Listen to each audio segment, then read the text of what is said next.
আপনারা যে টেলিফোনটা দেখতে পাচ্ছেন এটি অনেক পুরাতন। আগেরকার সময়ের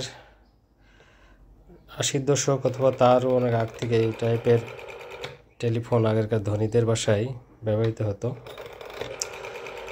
এই টেলিফোনটাকে রটারি টেলিফোন বলে, যে এভাবে ঘুরায় ঘুরায় ডায়াল করতে হতো।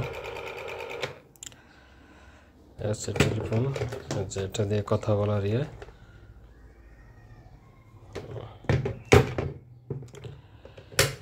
টেলিফোনের ভিতরে সাইকেলের বেল্টের মতো গোল দুটো বেল আছে। রিং আসলে ওইটাই শব্দ হয়। আপনার দেখাচ্ছি, এরকম।